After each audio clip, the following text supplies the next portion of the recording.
សួស្តីបងប្អូនទាំងអស់គ្នាថ្ងៃនេះខ្ញុំមានរូបមន្តចែកបងប្អូនពីរបៀបធ្វើម៉ាំបង្គាយើងធ្លាប់តែញ៉ាំម៉ាំកំពឹសតែដោយសារយើងនៅស្រុកក្រៅប្រទេសគឺអត់មានកំពឹសទេហ្នឹងហើយអញ្ចឹងយើងយកបង្គាហើយរីឯបង្គានេះខ្ញុំទៅទិញនៅផ្សារ99រ៉េងគឺខ្ញុំរើសយកប្រភេទបង្គាទូចៗចុះបងប្អូនចាគឺខ្ញុំអត់យកបង្គាធំទេនេះគឺជាຂະຫນាតបង្គាដែលខ្ញុំបង្ហាញបងប្អូនណារួចហើយខ្ញុំយកទៅលាងឲ្យស្អាតដាក់ឲ្យស្រស់ទឹកទើបខ្ញុំធ្វើការពុះជាពីរចាហើយមុននឹងយកទៅធ្វើម៉ាំបងប្អូនត្រូវដាក់ឲ្យស្រស់ទឹកឲ្យស្ងួតចាគឺអត់មានទឹកសើមទេរួចហើយខ្ញុំយកមកលាយអំបិល2ស្ព្រាបាយតមកធ្វើការម៉ាស្សាច្បាច់តិចតិចទៅលើបង្គាហ្នឹងបងប្អូនដើម្បីឲ្យសាច់អំបិលចូលឲ្យសព្វក្នុងសាច់បង្គាយើងហើយបានយើងដាក់ញាត់យកកន្លស្អាតមួយគឺកន្លហ្នឹងអត់ឲ្យមានសើមទេចាគឺជូតឲ្យស្ងួតមុននឹងយកទៅដាក់ពេលដែលដាក់បន្តិចខ្ញុំរោយអំបិលបន្តិចចាហើយខ្ញុំដាក់បន្តិចខ្ញុំរោយអំបិលបន្តិចខ្ញុំធ្វើបែបនេះរោយអំបិលបន្តិចថែមហ្នឹងគឺដើម្បីកុំឲ្យបង្គាហ្នឹងសាច់បង្គាខុលចាយកដៃសកប់តិចឲ្យវាណែនហាប់ហើយខ្ញុំរោយអំបិលមុខលើបន្តិចទៀតចាគឺធ្វើបែបនេះដើម្បីការពារកុំឲ្យវាខុលបន្ទាប់មកមុនបិទគម្របគ្រប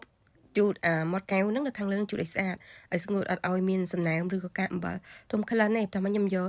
ថង់ប្លាស្ទិកចាគឺប្លាស្ទិកគ្របមួយជាន់សិនមុននឹងគ្របគម្របហើយយកទៅរក្សាទុករយៈពេល5ថ្ងៃទៅមួយអាទិត្យចាគឺអត់ដាក់ចូលក្នុងទូទឹកកកអុយដាក់នៅក្រៅទូទឹកកកឬក៏នៅចក្រានបាយយើងទៅក្រោយរយៈពេលមួយអាទិត្យចាខ្ញុំទុករហូតដល់រយៈពេលមួយអាទិត្យហ្នឹងហើយបន្ទាប់មកខ្ញុំធ្វើការសំគ្រឿងចាមុននឹងសំគ្រឿងម៉ាំហ្នឹងខ្ញុំធ្វើការកូរស្ករឡើងរាងក្រហមអញ្ចឹងខ្ញុំចាក់ទឹកបន្តិចបិទភ្លើងអញ្ចឹងទៅចាក់ទឹកបន្តិចឲ្យទុកឲ្យវាត្រជាក់បងប្អូនចាស្ករហ្នឹងគឺទុកត្រជាក់កូរហើយនេះបងប្អូននេះរយៈពេលមួយអាទិត្យគឺសាច់បង្គាហ្នឹងឡើងក្រហមល្អអញ្ចឹងហើយរឹងចាគឺវាអត់ខុលអត់ផុយអីទាំងអស់ចាគឺទាញមកយើងមានអារម្មណ៍ថាសាច់បង្គាហ្នឹងគឺវានៅរឹងល្អស្ងួតរឹងល្អហើយអត់ខុលទេចារីឯគ្រឿងផ្សំម៉ាំកំពឹសហ្នឹងមានដូចជារំដេងមួយកូនចានអង្ករលីងប្រហែលមួយកូនចានផងដែរដាក់កាន់តែច្រើនកាន់តែឈ្ងុយរីឯខ្ញីវិញខ្ញុំហាន់ជាសរសៃឆ្មាស្ដើងហើយដាក់ប្រហែលជាមួយកូនចានបន្ទាប់មកធ្វើការដាក់ប៊ីចេងប្រហែលមួយកន្លះស្លាបព្រាកាហ្វេហើយស្ករសហ្នឹងចាខ្ញុំកូររហូតឡើងតាំងម៉ែក្រហមប្រហែលជាមួយកូនចានដែរចាខ្ញុំដាក់ប្រហែលមួយកូនចានចាបន្ទាប់មកខ្ញុំដាក់លីចូលគ្នាច្របល់រហូតទាល់សព្វគ្រឿងអស់អញ្ចឹងទៅ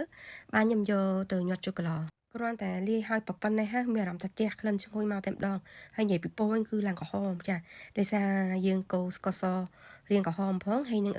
បង្គាដែលខ្ញុំធ្វើហ្នឹងវាឡើងក្រហមល្អគ្រាន់តែធ្វើប៉ុណ្ណឹងបងប្អូនអាចទុករយៈពេល4-5ថ្ងៃយើងអាចយកទៅចាវជាមួយនឹងម៉ាំល្ហុង